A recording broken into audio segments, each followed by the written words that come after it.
Oke, malam ini kita akan melanjutkan materi yang sempat tertunda berapa hari? 2 hari ya? 2 hari. Karena satu dan lain hal.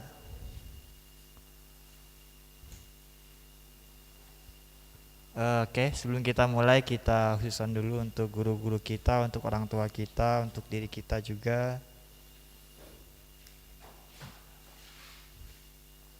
Al-Fatihah. A'udzubillahi minasyaitonirrajim. Bismillahirrahmanirrahim. Dunia kan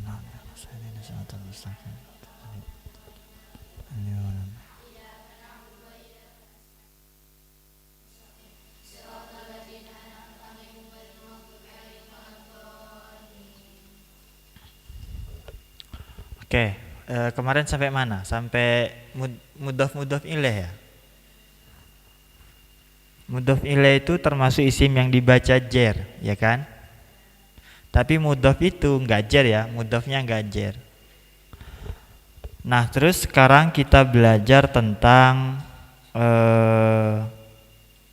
apa sah mudhof ilaih? Atof maktuf ya. Atof maktuf. Atof atau bahasanya atof. Kalau di situ atof. Atof itu termasuk isim-isim yang ikut. Nah, kalau kalian baca di isim-isim ikut itu kan ada 4, naat, atof, taukid, sama badal. Nah, kita belajarnya nggak runut, maksudnya nggak tertib dari awal sampai akhir gitu, karena kita belajarnya cuma yang dibutuhkan aja. Kalau udah itu yang dibutuhkan, itu yang kita pelajari gitu. Nah, atau kita bisa mulai dari naat juga nggak apa-apa. Naat atof itu yang akan sering dipakai di kitab. Jadi kita belajarnya 2 hal itu dulu. Nah, kita belajar dari naat lah ya biar gampang. Naat man'ut itu sebenarnya adalah naat itu sifat, man'ut itu yang disifati. Kalau ada naat pasti ada man'ut. Pasangannya juga. Kalau ada naat pasti ada man'ut. Kalau ada sifat pasti ada yang disifati. Contohnya semisal kayak gampangnya misal Zahra itu cantik misal. Cantik itu kan sifat dari Zahra.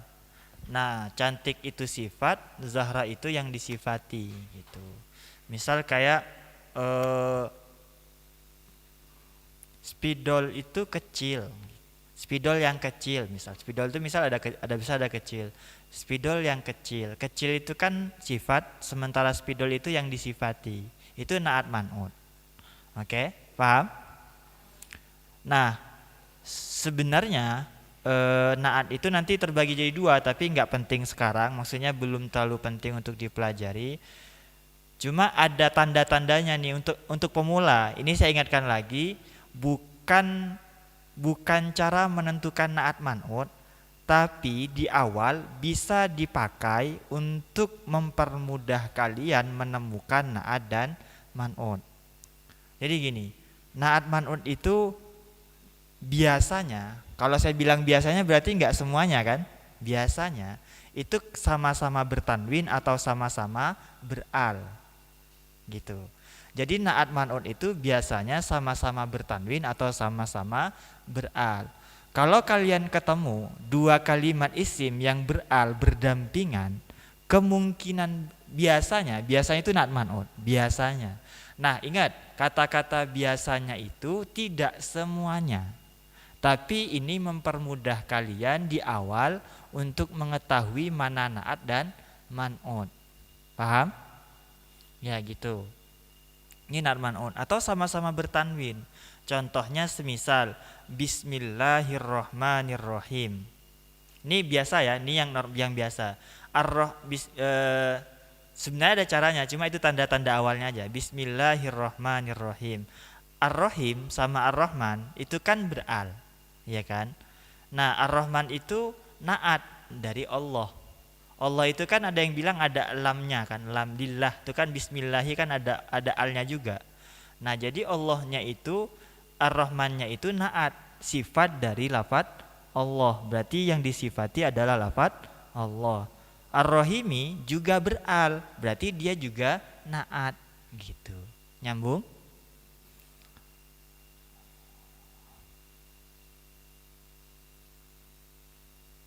gitu. Itu gampangnya naat. Tapi nanti kalau kalian udah terbiasa, nggak perlu pakai itu. Itu hanya untuk pemula, bahwa di awal biar kalian lebih mudah mengenal yang namanya naat man'ut. Kalau ada dua isim yang beral, kemungkinan besar itu naat man'ut. Kemungkinan besar, tapi kemungkinan yang lain masih ada. Gitu. Nanti kita pelajari bareng-bareng. Itu naat man'ut. Sebenarnya naat ada dua, cuma kita nggak perlu sekarang karena kita belajar sesuai dengan porsinya aja. Terus yang berikutnya, udah nih paham naat? Sip. Naat itu sifat dan yang disifati. Kemudian atof, kita sekarang belajar atof. Kalau tadi di naat itu ada dua hal, ada naat sama man'ut. Kalau di atof itu ada tiga. Dicatat aja lah ya, nggak perlu ditulis. Nanti kita tulis contohnya. Di atof itu ada tiga hal yang akan selalu ada. Ada atof, maktuf, sama maktuf alaih. Ada atof, ada maktuf, ada yang namanya maktuf alaih. Atof, maktuf alaih itu tiga lafadz, tiga bahasa yang akan dipakai di dalam atof. Yang harus ada tuh di dalam atof. Nah, contohnya gini, semisal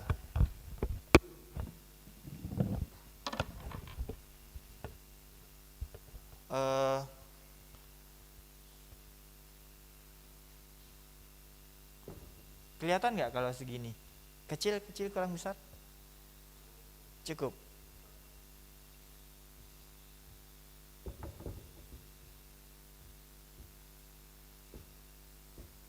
Nah, misal gini, Ja'a Zaidun wa Amrun. Nah, di sini ini namanya atof. Atau kalau mau ditambah namanya huruf atof. Huruf atof itu ada 10, ya kan? Kalau kalian tahu huruf atof itu ada 10. Wa fa tsumma au ima balalakin hatta.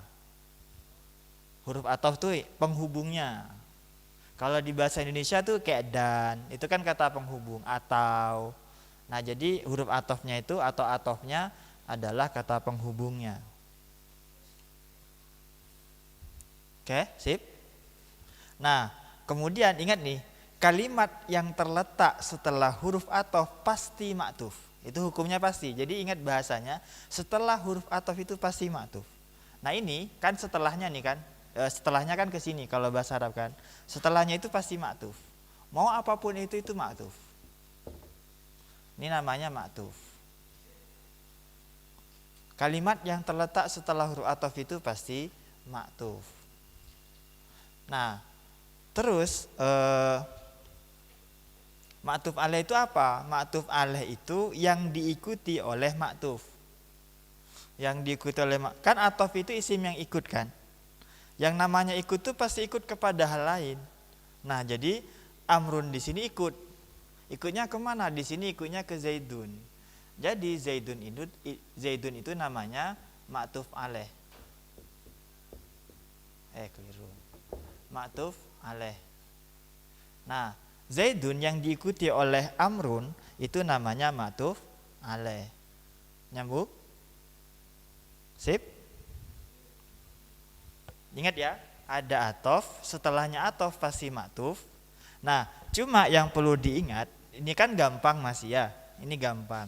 Sebelumnya atof itu tidak pasti maktuf alaih. Ya, kalau setelahnya atof itu pasti maktuf, ini pasti maktuf. Tapi sebelumnya belum tentu maktuf alaih.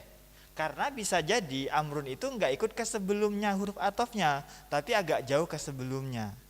Apa buktinya? Buktinya kayak gini misal.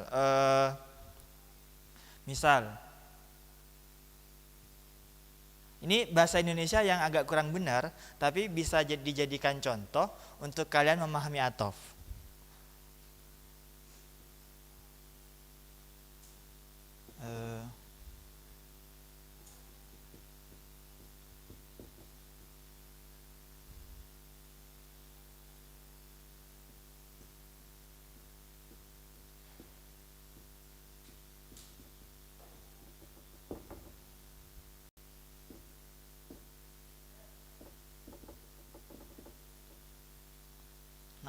tulisannya jelek, harap maklum. Kalau tulisannya nggak bisa dibaca, saya bacakan. Saya pergi ke hutan berburu kelinci dan Zaid. Nah, di sini ada dan itu huruf atof. Setelahnya atof pasti ma'tuf. Nah, ini konsepnya. Berarti ini kan setelahnya ke sini kan, kalau bahasa Indonesia ini berarti ini ma'tuf. Mana ma'tuf alaihnya? Ke sini kan? Enggak kelinci kan? Karena kalau kelinci beda maknanya. Jadi Zaid itu yang diburu.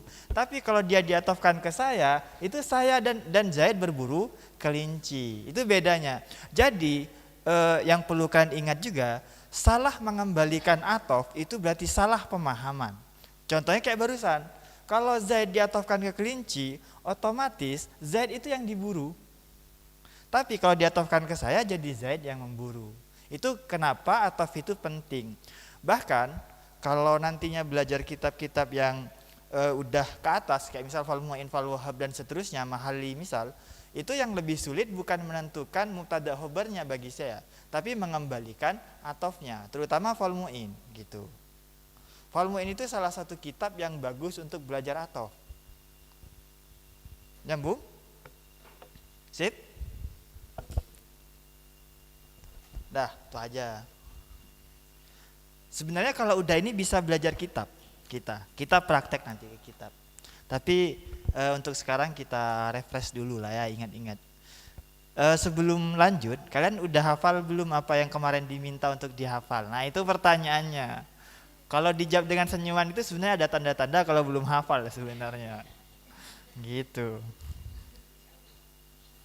Memang saya itu orang yang suka ini ya, membaca raut wajah orang. Jadi udah kelihatan. Tapi nggak apa-apa. Lagi-lagi saya bilang kalau itu sebenarnya harus dihafal, tapi karena kita nggak punya waktu sebanyak itu, kalau misal cahaya ilahi gitu kira-kira. Seandainya saya mungkin punya waktu jangankan 3 bulan atau 6 bulan, saya yakin kalian udah bisa, seharusnya sih kalau tiap malam atau tiap hari dan waktunya lebih dari sejam, itu bisa baca Al-Qur'an. Atau minimal mutasar jidan udah lancar. Cuma karena waktunya kita terbatas, itu kita harus menggunakan waktu seefektif mungkin. Oke, sip. Nah, sebelum itu butuh penghapus karena kita akan belajar karena nggak mungkin ada spidol tapi nggak ada penghapus, itu nggak masuk akal sebenarnya. Tapi nggak apa-apa, nggak semuanya harus ada kan. Terkadang sesuatu itu nunggu dibutuhkan baru dicari, ya kan? Nah, oke, jadi gitu. Sebenarnya kita udah cukup nih setelah atof. Nanti yang lain kayak misal badal, kemudian isim mausul dan seterusnya, kita belajarnya di kitab. Karena kalau belajar teorinya kalian akan cepat bosan gitu. Nah, karena kalian juga belum bawa kitab, jadi kita tulis matan jurumiyahnya aja.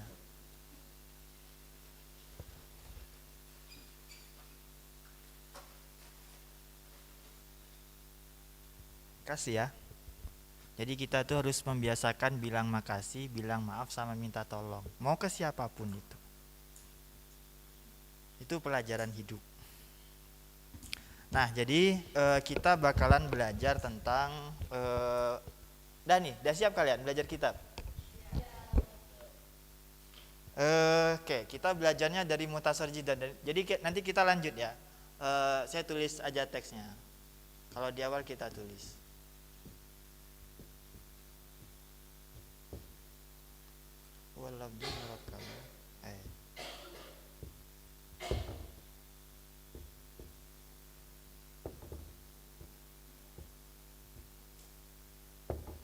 Nah, oke. Saya nggak ngerti kalau bahasa Sunda, jadi saya terjemah. Siapa yang bisa nerjemahkan pakai bahasa Indonesia atau bahasa Sunda, Bu? Silakan, yang mau.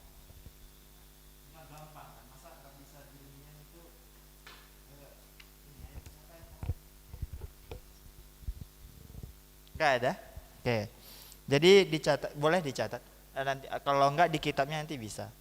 Al kalamu adapun kalam, huwal lafdu ialah lafat, al murakkabu yang tersusun, al mufidu yang memberikan pengertian atau faidah, bil wad'i dengan disengaja atau berbahasa Arab.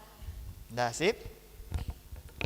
Nah, jadi belajar kitab kita ini maksudnya yang saya pelajari di selama saya mondok dan di sana juga nerapinya kayak gini. Walaupun nggak sama persis ya, ini udah di penyesuaian. Al-kalamu itu kedudukannya menjadi mubtada. Kau tahu kalau al-kalamu itu mubtada? Karena kalimat isim di awal kalam, di awal kalam. Nah, jadi dia mubtada. Mubtada itu termasuk isim yang dibaca. Berarti al-kalamu itu i'rabnya rafa. Tanda rafanya al-kalamu. Kenapa? Karena isim mufrad. Dah tahu kan? Sip. Huwa. Nah, huwa ini mau dijelaskan ringkas atau panjang? Ya, kalau bingung tanggung sendiri. Nah, huwa ini sebenarnya bisa dua, bisa dibaca dua. Kalau tadi bacaan saya gimana? Al-kalamu adapun kalam, huwa lafdu ialah lafad. Nah, bacaan saya itu mengartikan bahwa khobarnya adalah al-lafdu. Oke, nyambung. Huwa itu apa? Huwa itu namanya dhamir fasol. Dhamir fasol itu apa? Nah, ini muncul pertanyaan. Kalau bingung nggak tanggung jawab. Kalian yang minta panjang tadi. Dhamir fasal itu adalah dhamir yang memisah antara mubtada dan khobar. Tujuannya adalah untuk membedakan mubtada dan khobar dengan naat man'ut. Nyambung? Ini dhamir fasal itu adalah dhamir yang memisah antara mubtada dan khobar. Dhamir yang memisah antara mubtada dan khobar. Tujuannya untuk membedakan antara mubtada dan khobar dengan naat man'ut. Nyambung? Kan tadi udah saya bilang tuh di awal, gampangnya naat man'ut itu sama-sama beral atau sama-sama bertanwin. Nah, kalau nggak ada huanya, ini akan ada orang yang mengira al-lafdu itu naat dari al-kalamu. Kalau ada huanya, orang pasti akan tahu bahwa itu adalah mubtada dan khobar. Nyambung? Sip? Perlu dicatat? Nah, kemudian walaupun namanya dhamir fasal, tapi ini bukan isim. Dhamir fasal itu huruf. Kalau ditanya, huwa di sini apa? Huwa di sini huruf, bukan isim. Dhamir fasal itu bukan isim tapi huruf. Jadi ini bisa kalian, ada nggak huwa yang berbentuk huruf? Ada. Huwa itu apakah semua isim? Nggak. Huwa dhamir fasal itu dia dianggap sebagai huruf. Huruf pemisah antara mubtada dan khobar. Walaupun dia bentuknya sama kayak isim dhamir. Nyambung? Nah, al-lafdu itu jadi khobar dari al-kalamu. Ini versi pertama. Versi kedua bacanya gini. Al-kalamu adapun kalam, huwa adapun kalam, al-lafdu ialah lafad. Ingat versi bacanya? Kalau bacaan yang kedua, kalau ini kan jadi dhamir fasal tadi huwa lafdu ialah lafad langsung gitu. Nah, kalau yang kedua, huwa ini bisa dijadikan sebagai mubtada kedua.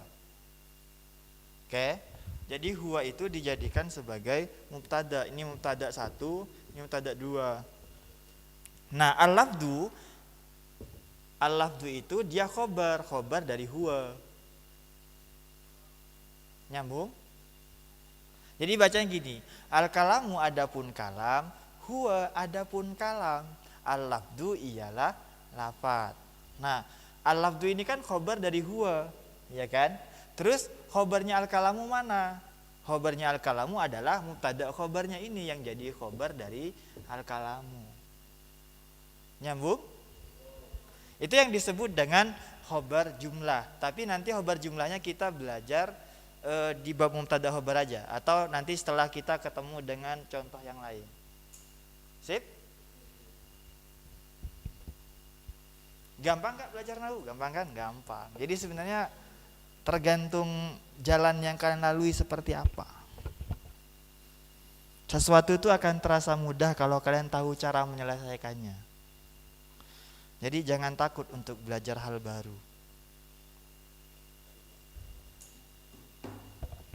Kalau saya semua kata-kata hari ini semua bisa dipakai. Dari tadi pagi udah banyak kata-kata. Dah nyambung, nyambung. Sip. Jadi kalau versi kedua huwa itu isim ya, dia jadi mubtada.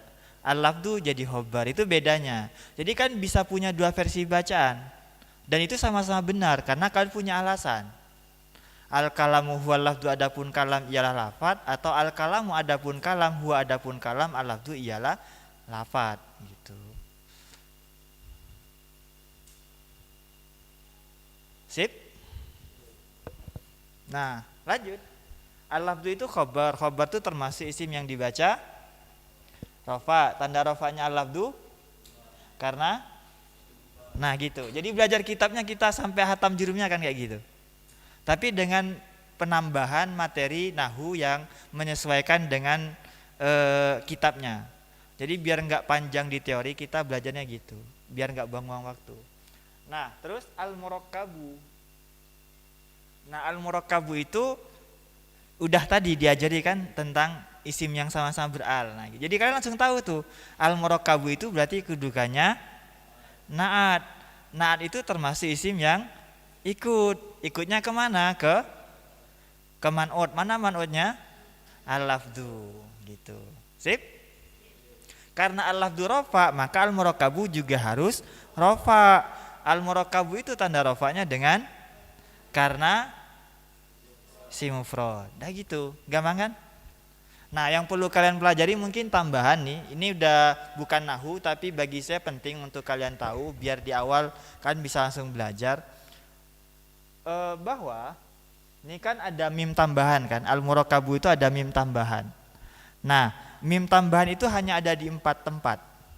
Kalau gampangnya ya, ada di 4. Masdar mim maksudnya masdar atau masdar mim. Kemudian di isim fa'il, isim maf'ul sama dzaraf atau isim alat, tapi isim alat jarang. Jadi ada di 4 masdar atau masdar mim, isim fa'il, isim maf'ul. 3 berarti isim fa'il 2, isim maf'ul 3, yang keempat di dzaraf. Kalau ada mim tambahan ya. Kalau ada mim tambahan. Yang kelima kalau mau ditambah 5 isim alat. Tapi isim alat itu jarang dipakai. Jarang.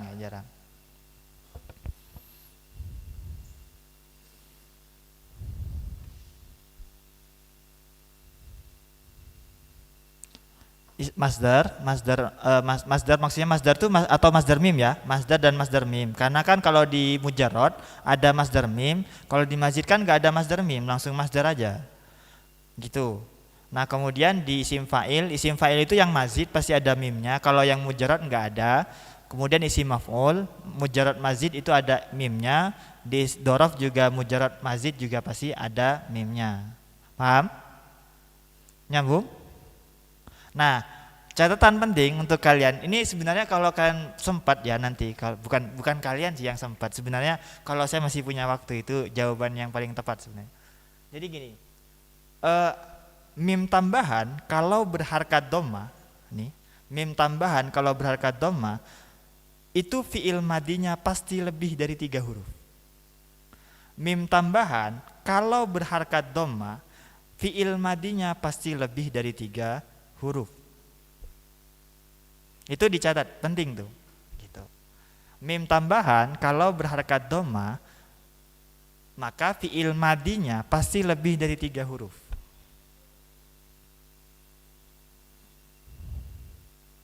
Contohnya al-murakkabu. Al-murakkabu itu kan mimnya berharkat dhamma. Jadi dia ini nih, kan tadi udah ditentukan 4. Menurut kalian dari 4 ini al-murakkabu ini sigotnya apa? Langsung ke sorof kita nih. Jadi sebenarnya saya tuh lebih suka kalau ngajar nahwu sorof, fikih, usul fikih gitu-gitu. Yang lain juga, tapi yang paling saya suka sebenarnya belajar usul fikih untuk otak, nahwu sorof itu untuk dasar, kalau fikih itu untuk amal sehari-hari gitu. Nah, al-murakkabu itu sigotnya apa? Isim masdar atau isim maf'ul? Ayo. Isim maf'ul. Yang putra isim maf'ul. Kalau yang putri beda-beda nggak apa-apa. Berbeda bukan berarti kita itu nggak sejalan, tapi mungkin jalannya memang punya pilihan. Sigotnya kalau dari putra isim maf'ul, kalau putri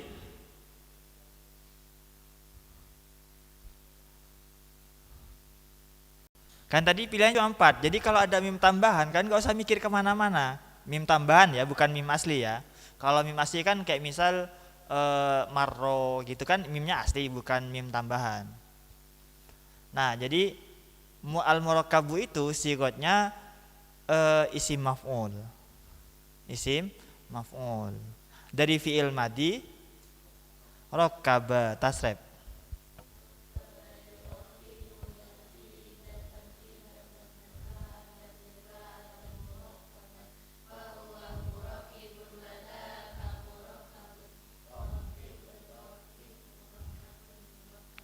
Oh gitu kalian cara intonasi nada tasrifnya gitu ya.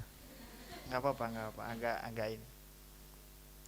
Kalau di sana kayak gini, rakkaba yurakkibu tarkiban tarkibatan tarkaban tirkaban murakkaban fahuwa murakkibun wa dzaka murakkabun rakkib la turakkib murakkabun murakkabun gitu.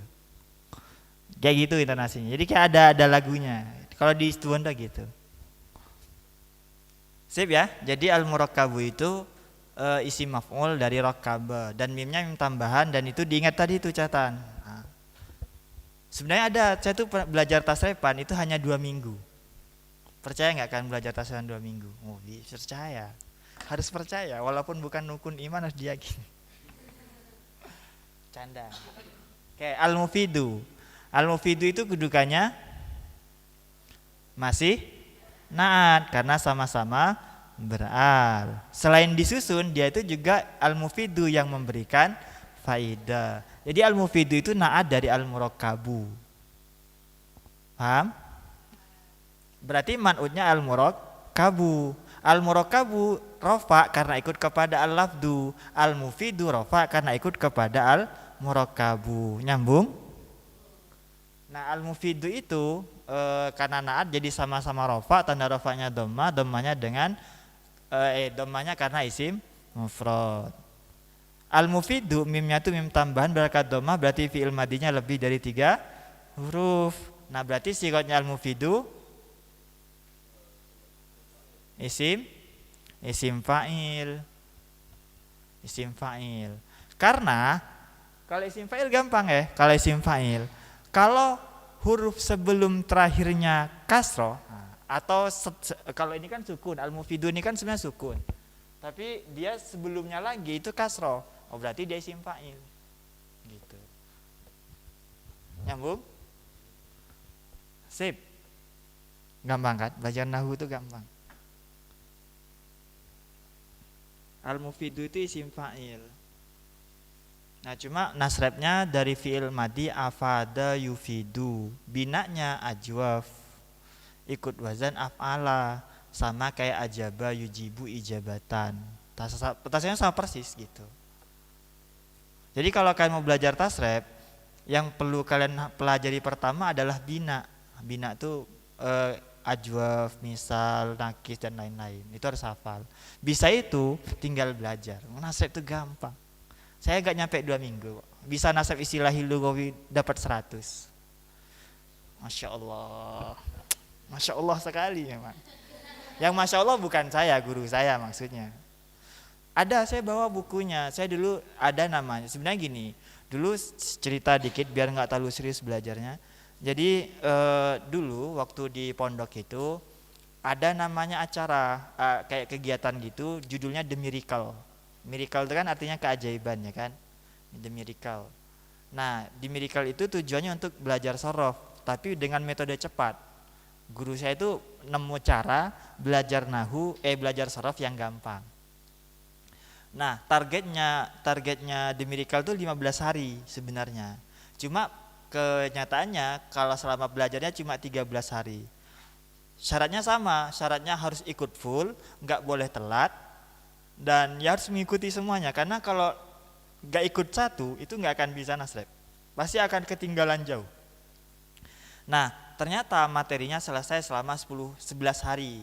2 hari terakhir itu dipakai untuk tes. Nah, tes pertama saya itu dapat 0. Nah, dapat 0. Kenapa? Karena salahnya gini, kalau di sorof, di guru saya itu, dan saya juga niru itu akhirnya, kalau belajar sorof, nilai itu cuma 2, kalau enggak 0, 100. Jadi enggak ada nilai 90 itu enggak ada. Nilai 90, 80 itu enggak ada. Salah satu, kurang satu, kurang tulisannya satu, kurang alifnya misal atau harkatnya kurang, itu akan dianggap sebagai 0 kalau di situ. Nah, di ujian pertama itu saya masih ingat, saya itu ada salahnya kurang alif ketika nulis jamak. Nah, di hari kedua dapat 100 dan udah ditutup, selesai gitu. Dari situ udah cukup belajar. Bukan cukup sih sebenarnya. Untuk nasrab itu udah bisa istilah lugawi tulisan dan lisan gitu. Kalau mau bisa, tapi waktunya mungkin nggak tahu. Saya seberapa lama di sini nggak tahu. Makanya saya bilang kemarin ke Ustadz Bahir itu, Ustadz kalau mau saya punya metode nahu yang kayak gini, yang dasar untuk belajar sekaligus sorofnya ada sebenarnya gitu. Insya Allah walaupun ini bisa lah lebih mudah gitu. Sip. Nah, nasrabnya nanti ya, kita nggak belajar tasrab sekarang biar nggak campur aduk. Nanti kalian jadi esteler campur. Bilwatni itu susunan jar majrur. Pokoknya setelah huruf jar itu pasti majrur. Majrur itu termasuk isim yang dibaca jar. Tanda jarnya bilwatni kasro karena isim mufrad. Sip? Nah, udah pinter kalian. Udah ya? Paham? Ada yang mau ditanyakan? Jadi teori nahu yang kemarin itu dipakai semua nih. Nah, itu gunanya kenapa? Belajar nahu itu sebenarnya cukup yang diperlukan, nanti yang lain belajar sambil jalan. Dulu saya kayak gitu. Tahu nggak? Saya dulu belajar kitab pertama kali digimanain. Saya dulu malam pertama belajar kitab itu disuruh baca judulnya Mukhtasar Jiddan. Kan di covernya kitab itu kan ada tulisan Mukhtasarun Jiddan. Ditanya itu lengkap. Mukhtasarun itu jadi apa? Jiddan itu jadi apa? Gitu-gitu. Semalam cuma dapat itu doang. Akan ada di bawahnya tuh kalau nggak salah, kalau kitab yang dulu ada yang bagi liqiraatihi gitu-gitu, ada ucapannya lah gitu. Nah, itu yang dipelajari selama semalam. Jadi semalam dapat, kalau ditanya semalam ngaji dapat apa? Dapat cover gitu. Tapi dari situ itu paham kayak bedanya mukhtasarun, kalau ada mim tambahannya oh berarti itu kemungkinannya cuma 4. Yang lain dibuang gitu. Hidup tuh sesederhana itu. Kita hanya perlu menyingkirkan apa yang enggak kita butuhkan dalam hidup. Nanti banyak kata-kata quotes ya, itu. Siap. Enggak canda-canda. Tapi serius, saya itu di Pekanbaru juga digituin. Waktu di Pekanbaru itu sampai santri-santri itu minta di bukunya. Bahkan katanya ada sebagian santri yang cerita, di setiap wirid aurat kan kumpulan wirid itu yang ada, itu ada kata-kata saya kata. Saking subhanallah sekali kan. Canda. Lanjut. Dihapus lagi kayaknya udah yang ini. Nanti kita lanjut sampai dikit lagi lah ya, setengah sejam kan waktunya. Allah. Nah nanti mulai besok kayaknya sih ya, nanti nyampe bab i'rab itu kalian yang baca, kalian juga yang jelasin. Nah di awal ini saya yang baca, kemudian saya yang jelasin. Penjelasan kayak barusan, perkata. Pokoknya kan harus tahu semua perkata, nggak boleh ada yang kelewat. Gitu, oke? Nyambung? Tujuannya kalau kan bisa menerapkan perkata di jurumiyah di kitab yang lain, insya Allah akan mudah, akan lebih mudah lah gitu ketika belajar yang lain. Kenapa harus kalian yang baca? Karena baca kitab itu juga punya dauk. Dauk itu rasa. Kalau kalian sering baca, kalian tuh akan ngerasa ini bacanya harusnya kayak gini deh gitu. Nah jadi harus kalian sendiri yang baca, bukan gurunya. Kalau gurunya yang baca, kalian hanya nerima, kurang. Nah gitu ya. Oke, lanjut dulu.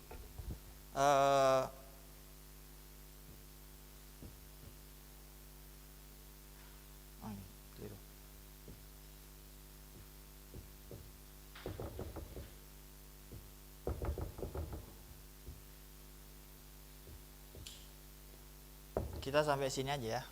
Fi'lun ja wa harfun. Kurang. Tulis bawahnya lah ya.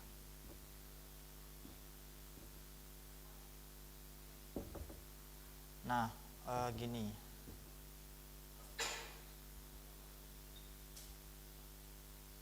Oke, bacanya gini. Wa aqsamuhu, dan adapun bagian-bagiannya kalam. Terjemahannya bagian-bagian kalam. Nanti saya jelaskan kenapa terjemahnya begitu. Dan adapun bagian-bagian kalam, salah satu ialah 3. Ismun, yang pertama isim, wa fi'lun, dan yang kedua fi'il, wa harfun, dan yang ketiga huruf. Ja'a, yang datang, apa huruf? Limaknan, untuk arti. Limaknan, untuk arti. Dah bisa atau perlu diulang? Kalau perlu diulang bilang ya. Wa aqsamuhu, dan adapun bagian-bagian kalam, salah satu ialah 3. Ismun, yang pertama isim, wa fi'lun, dan yang kedua fi'il, wa harfun, dan yang ketiga huruf. Ja'a, yang datang, apa huruf? Limaknan, untuk arti.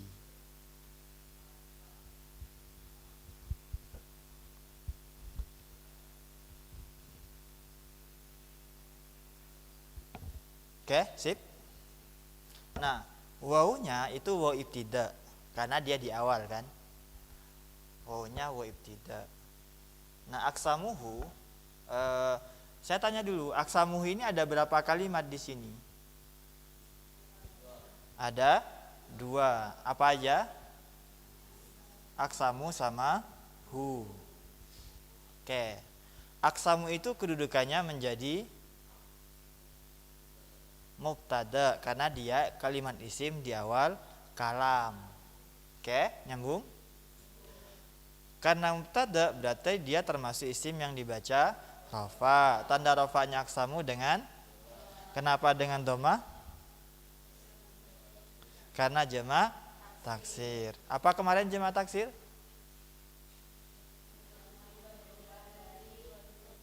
Dari bentuk mufradnya atau bentuk asalnya. Berarti asalnya aksamun itu apa? Kismun. Kosama itu fi'il. Kan ditanya bentuk mufradnya, bukan bentuk fi'ilnya. Jadi aksamun itu jamak dari kismun, kismani, aksamun. Sip? Nah, aksamun itu mubtada. Nah, aksamun hu itu kalimat apa? Hu itu kalimat apa? Isim apa?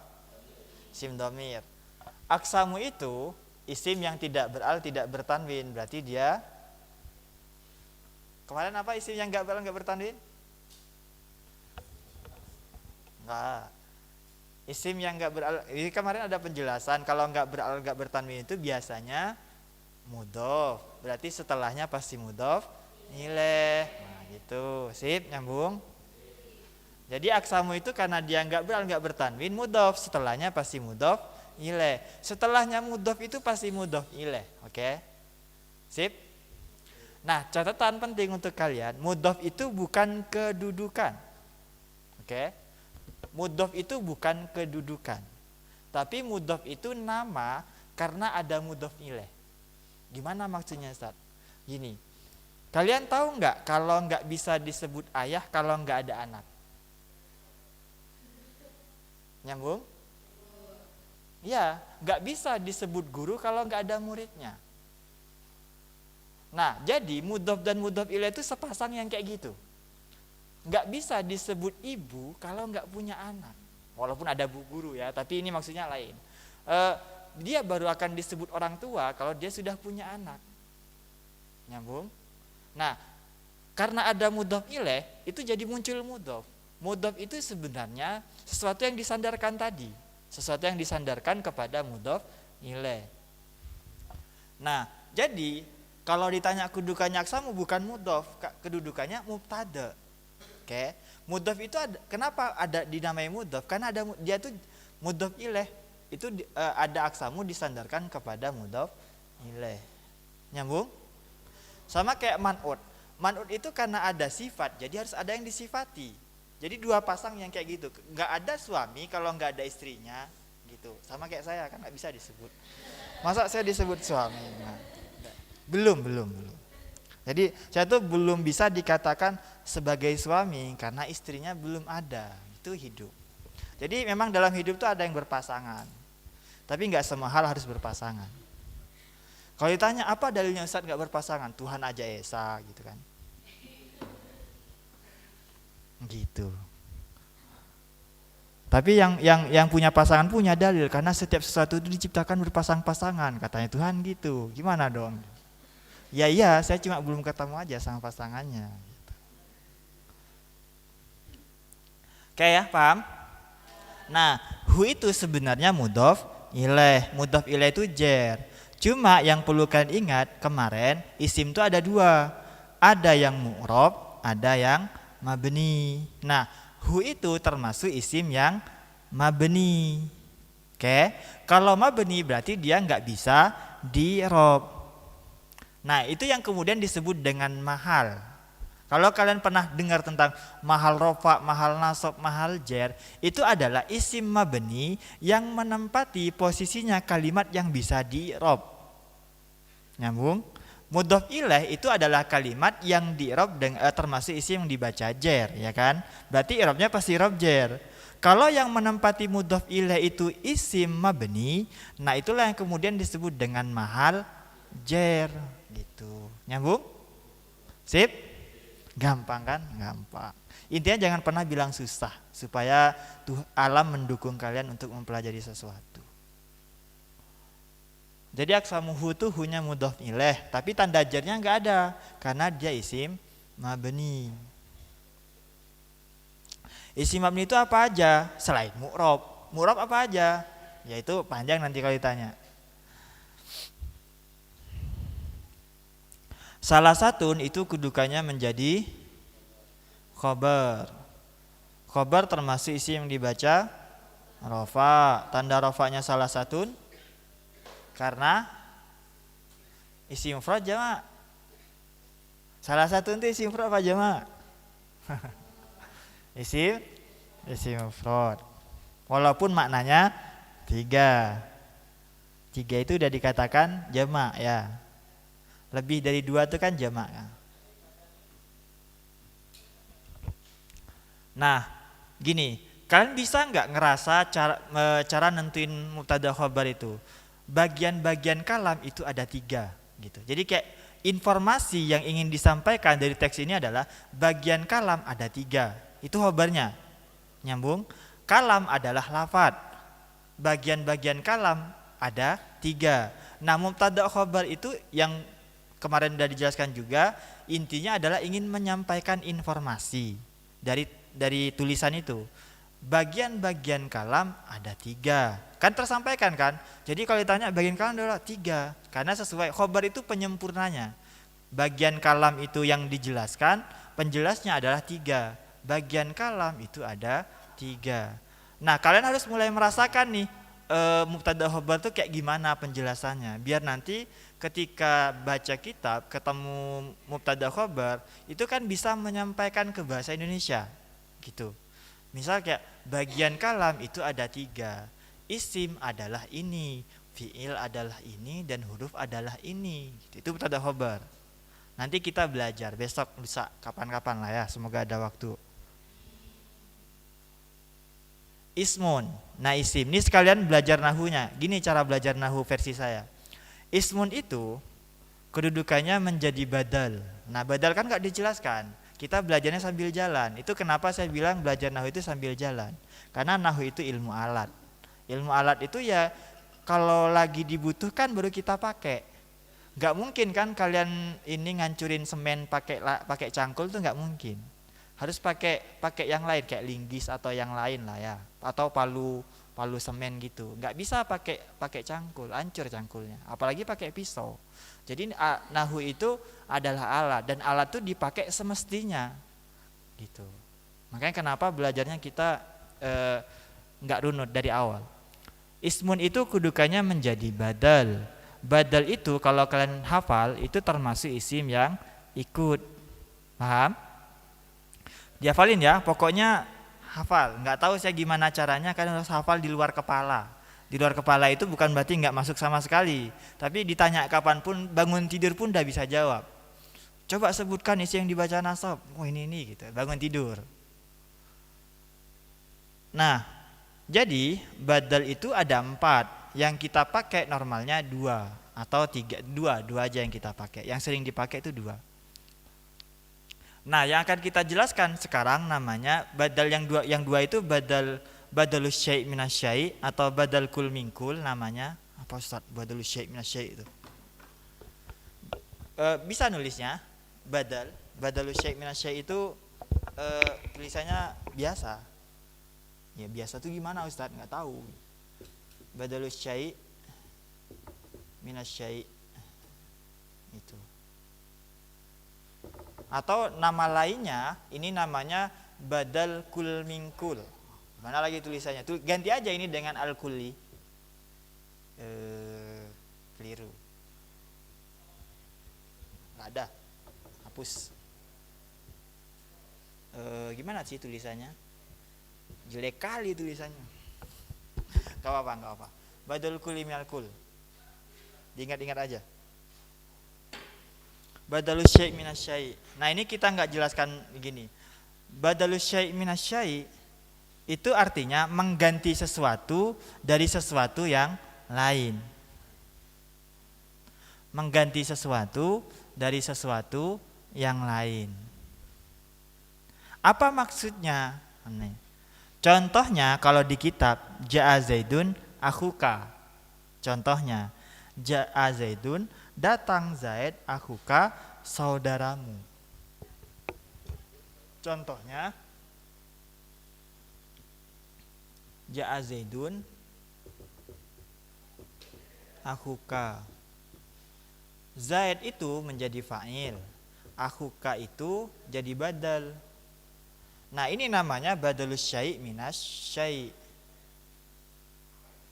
Badal itu ganti. Ganti itu gimana? Gini. Kalau nggak ngerti gini.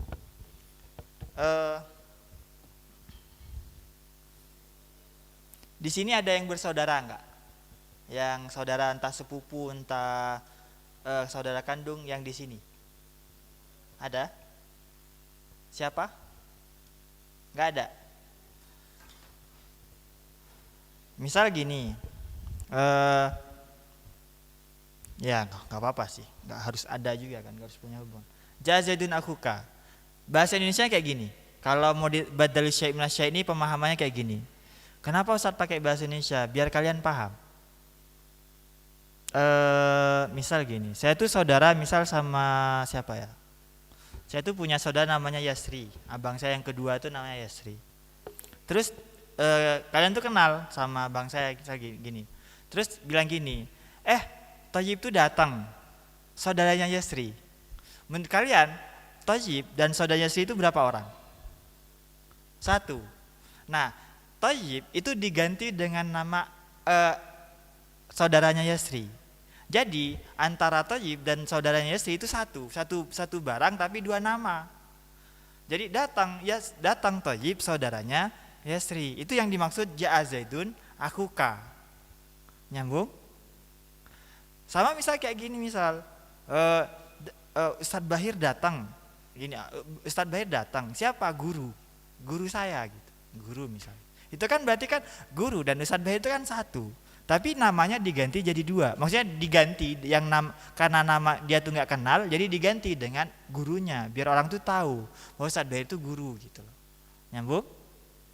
Nah, yang diganti itu seluruhnya dari ujung kepala sampai ujung kaki. Makanya namanya badalus syai' minas syai'. Yang diganti seluruhnya dari ujung rambut sampai ujung kaki. Thayyib yang ini yang di depan kalian itu diganti dengan saudaranya Yasri. Nyambung? Nah, masuk ke yang nyambung sampai sini. Ada yang belum paham?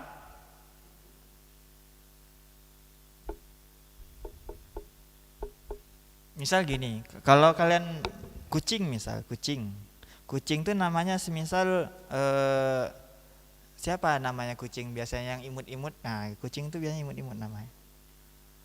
Miau. Nah, namanya misal Miau.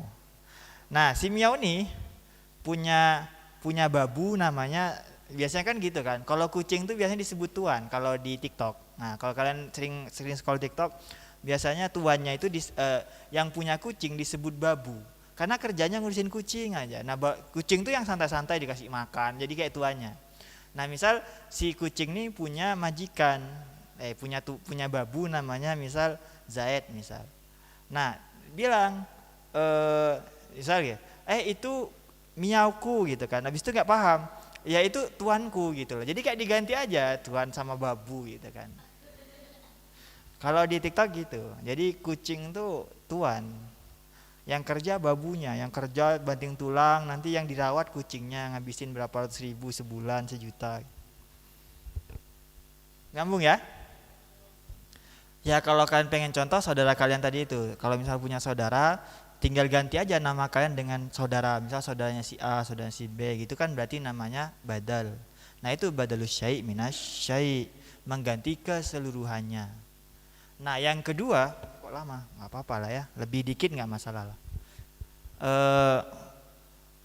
Yang kedua namanya badalul ba'dih minal kulli. Nah, kulun tuh badalul ba'di minal kulli. Badalul ba'di yang kedua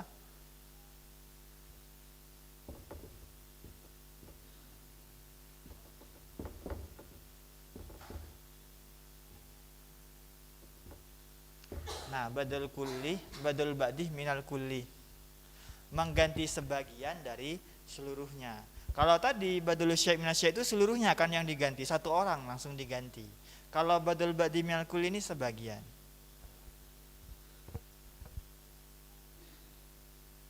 Badalul ba'di minal kulli. Nah, terjemahannya mengganti sebagian dari keseluruhan. Mengganti sebagian dari keseluruhan. Contohnya, ini kalau kalian paham matematika paham. Bagi yang paham matematika lebih gampang maksudnya. Bukan berarti yang nggak bisa matematika nggak bisa paham. Karena saya tahu matematika itu sulit bagi kalian, ya kan? Ngaku aja, nggak apa-apa. Nah, badal ba'di minal kulli itu mengganti sebagian dari seluruhnya. Maksudnya apa? Contohnya misal gini. Saya makan roti sepertiganya. Pertanyaannya kalau saya bilang saya makan roti sepertiganya. Saya makan roti, yang kamu pahami dari roti kan seluruh roti, satu roti. Tapi kemudian saya susuli dengan kata-kata sepertiganya. Berarti yang dimakan berapa? Sepertiga. Itu namanya badal ba'di minal kulli, sebagian dari seluruhnya. Kalau saya bilang saya makan roti, nah kalian kan pahamnya bakalan seluruhnya kan, satu roti dihabisin. Terus saya bilang, kasih koma, kalau bahasa Indonesia ada komanya, sepertiganya gitu. Nyambung? Sepertiga ini mengganti roti, yang roti itu 100%. Sepertiga itu hanya 33%. Nyambung? Nah, inilah yang kemudian dipakai dalam ismun. Ismun itu 1 dari 3. Nyambung? Ya kalau nggak paham, tinggal bikin lingkaran, bagi 3, ambil 1 gitu. Sip? Masih ingat pelajaran matematika yang ini? Paham ya? Nah, ismun itu namanya badal. Badal yang mengganti, badal gantinya. Nah, badal itu kan termasuk isim ikut. Ikut kemana? Ikut ke yang namanya mubdal minhu. Oh, ini berantakan sekali, dihapus saja. Enggak apa-apa, enggak ada penghapusnya. Mubdal minhu. Sebenarnya belajar kayak gini nih kurang bagus karena berantakan. Maksudnya harusnya dihapus biar bersih supaya enggak mengganggu kalian. Mubdal minhu. Nah, ingat ya, mubdal minhu itu nama yang ada karena ada badal. Sama kayak tadi. Jadi bukan kedudukan. Mubdal minhu itu bukan kedudukan, tapi dia nama yang muncul karena ada badal. Sip. Ismun itu 1 dari 3, berarti dia badal ba'di minal kulli. Ismun itu rofa karena salah satu rofa menjadi khobar. Ismun itu rofa karena dia menjadi badal. Rofaknya ismun itu dengan dhammah karena si mufrad. Sip? Gampang kan? Udah tahu badal, udah tahu apa? Memang cepat pinter kalian. Harusnya, amin. Mubdal minhu. Nah, misal kayak mubdal. Mubdal ini kan mimnya tambahan berangkat dhammah, berarti fi'il madinya lebih dari 3 huruf. Gitu caranya. Mubdal itu kan mimnya tambahan, mimnya dhammah kan. Berarti dia fi'il madinya lebih dari 3 huruf. Enggak boleh nyari di 3 huruf tuh enggak akan ketemu. Ini selingan biar kalian tuh ingat-ingat yang tadi. Oke. Wa fi'lun ini kedudukannya ma'tuf karena terletak setelah huruf atof. Ingat ya, pasti. Nah, itu hukum pastinya. Setelah atof itu pasti ma'tuf. Ma'tuf alaihnya mana? Ismun. Kenapa kok ismun? Karena kayak tadi, kalau salah mengembalikan atof misal ke salah satu itu enggak cocok. Masa 3 dan fi'il? Yang cocok itu kan fi'il dan isim.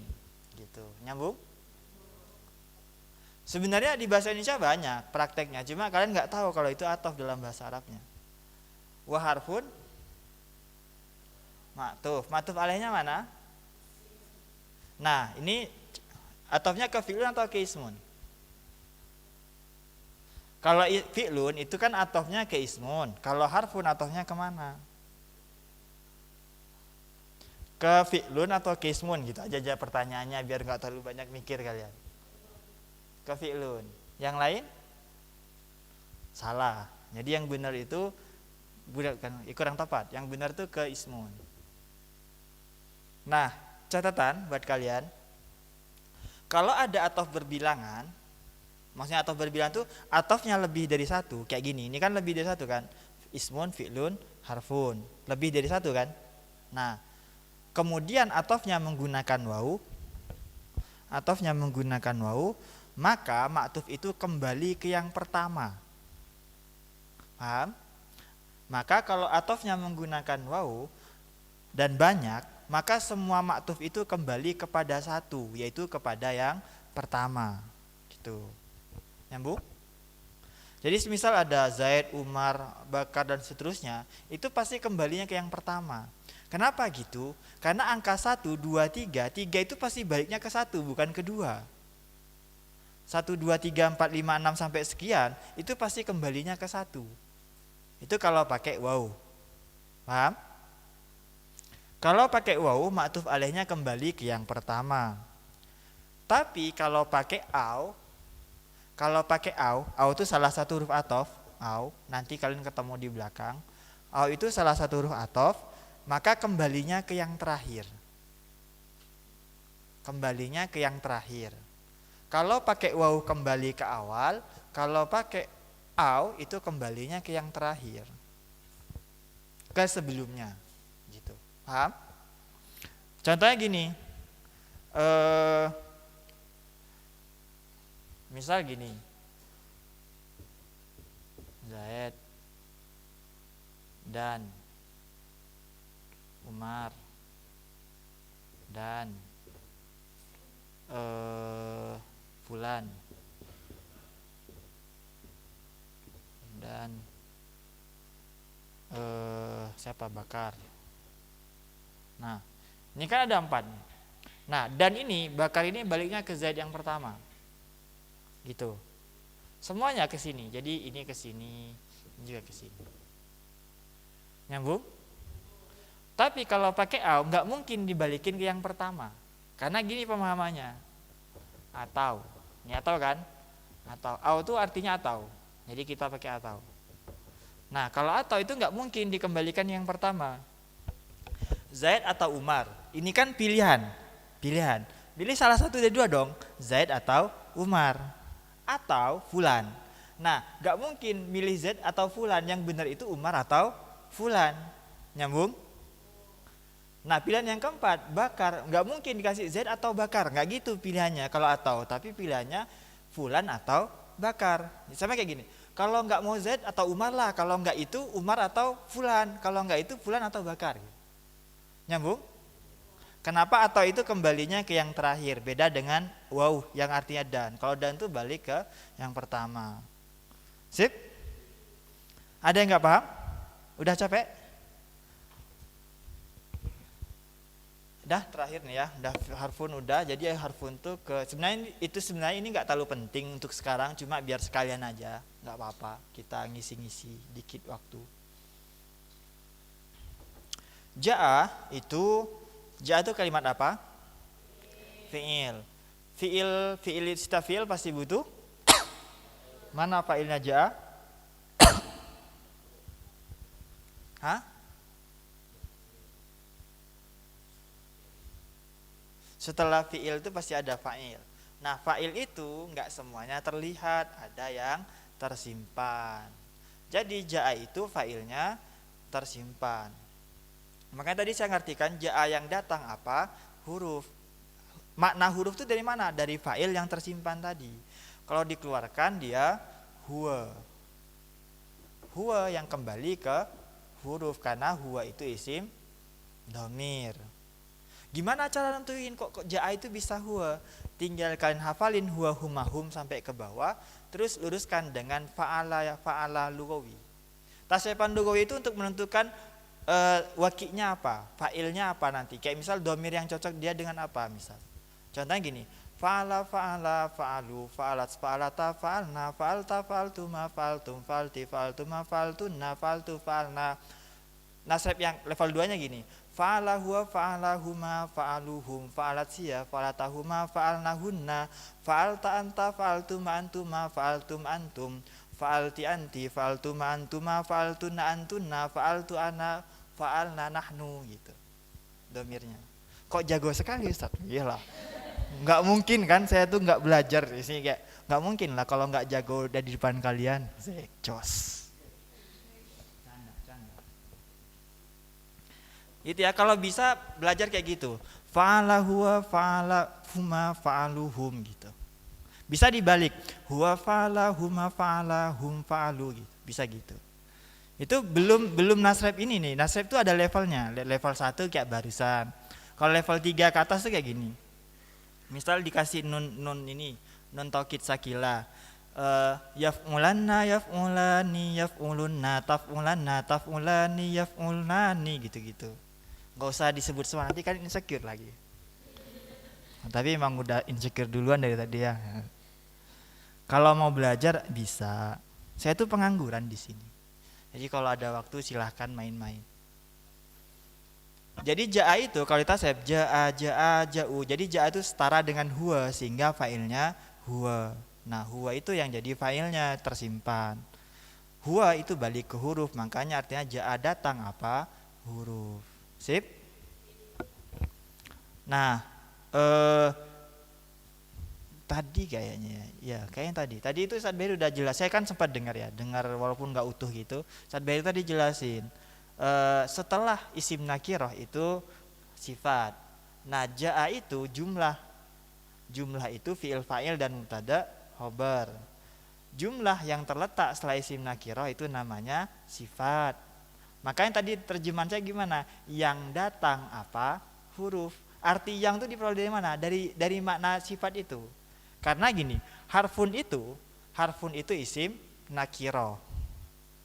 Isim nakiro itu lawannya isim ma'rifat. Caranya ngetahui isim nakiro apa nanti? Kita nggak bahas sekarang karena nggak tahu penting. Tapi ja'a itu jumlah yang terletak setelah isim nakiro, sehingga artinya yang ada apa? Huruf. Limaknan untuk arti. Nah limaknan ini susunan jar majrur. Karena setelah ada huruf jar pasti setelahnya pasti majrur. Tanda jarnya dengan apa? Tanda jarnya dengan kasroh. Kasrohnya dikira-kira. Kenapa dikira-kira? Karena alifnya itu nggak bisa nerima harkat. Ini yang terakhir, yang ini kan nggak bisa diharkati. Jadi dia harkatnya dikira-kira di situ. Kalau maknan itu sebenarnya makna nunnya itu bukan huruf terakhir. Huruf terakhirnya itu setelahnya nun. Cuma karena dia nggak bisa diharkati, jadinya kasrohnya dikira-kira gitu. Paham? Nantilah ya belajarnya, nggak sekarang lah. Intinya gini, tanda itu, tanda harkat itu, tanda dhamma, fathah, kasroh itu ada yang dohir, ada yang jelas, ada yang muqaddar, dikira-kira.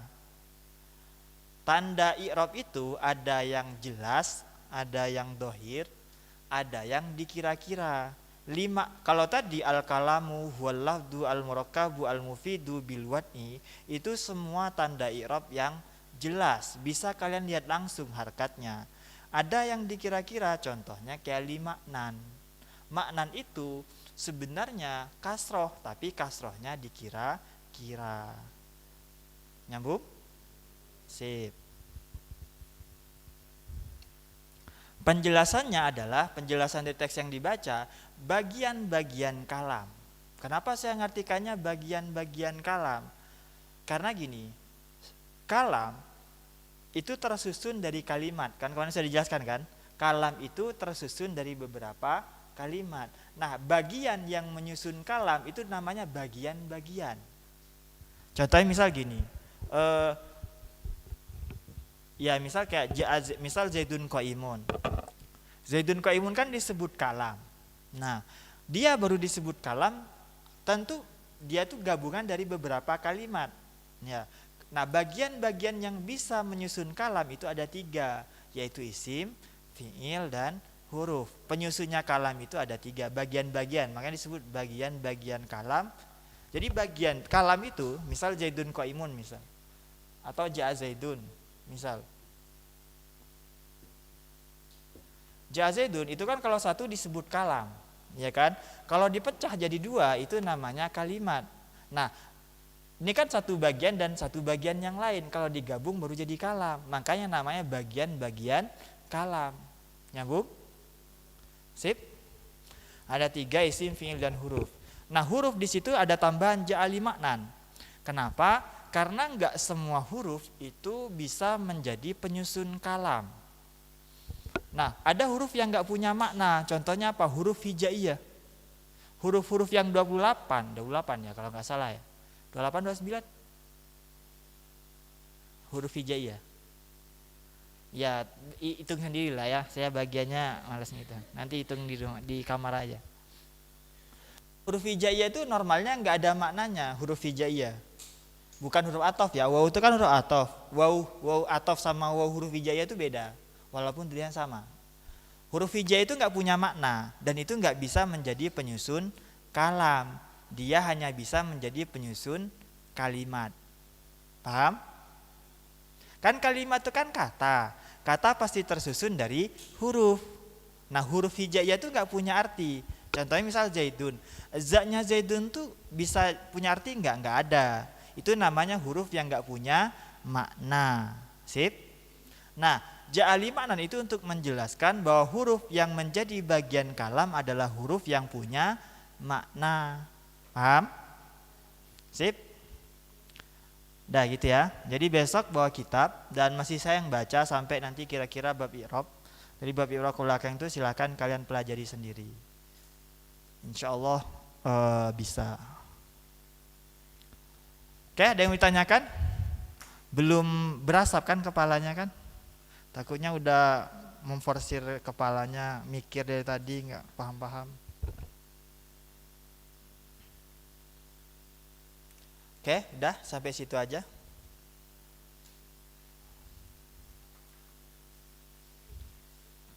Kalau belajar sorof itu gampang, cuma syaratnya kalian harus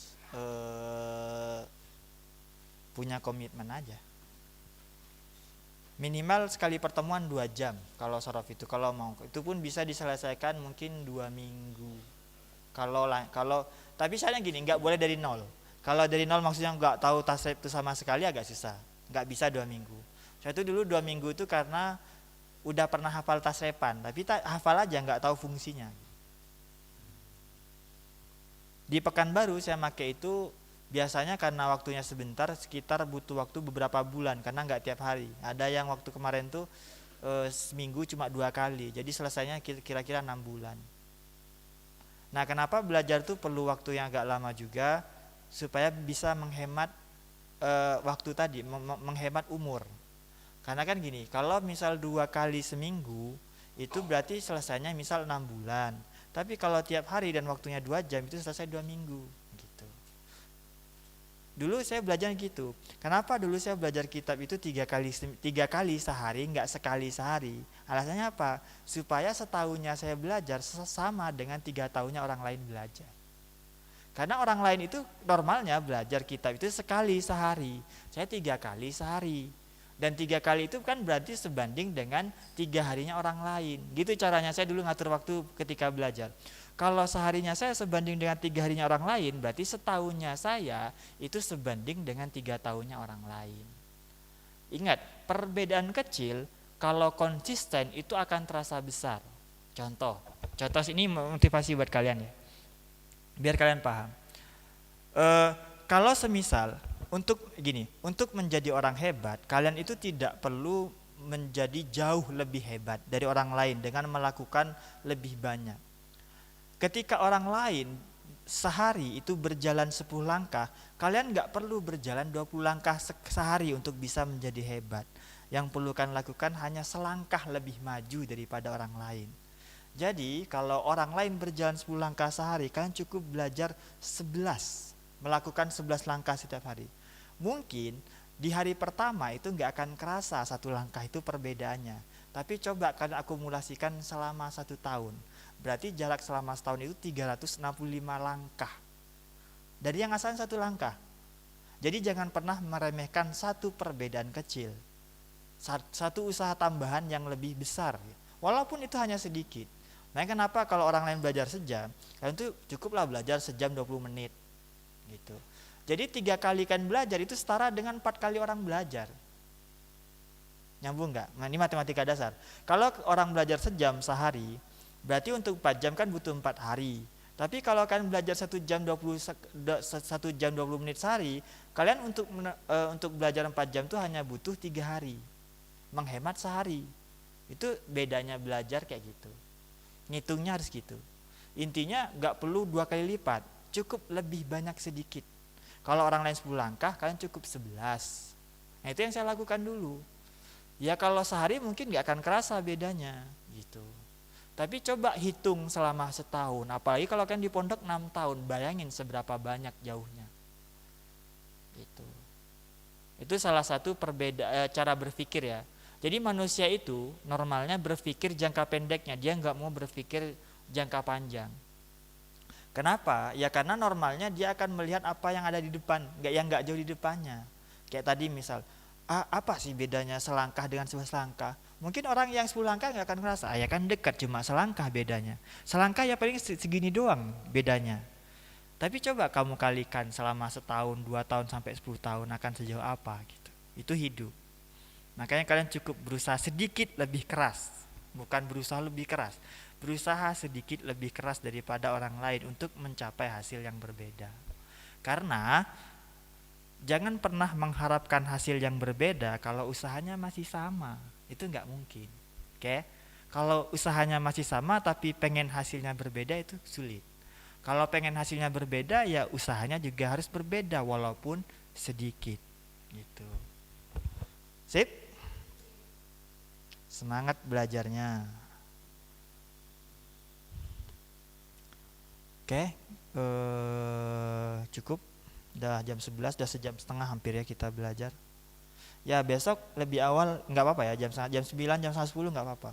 Sebenarnya saya tuh pengangguran di sini, jadi kapanpun kalian ada waktu silahkan. Nah itu aja dari saya, kurang lebihnya mohon maaf. Kita tutup dengan apa yang dibaca biasanya. Silakan dibaca doa yang biasa dibaca di sini. Nakallahu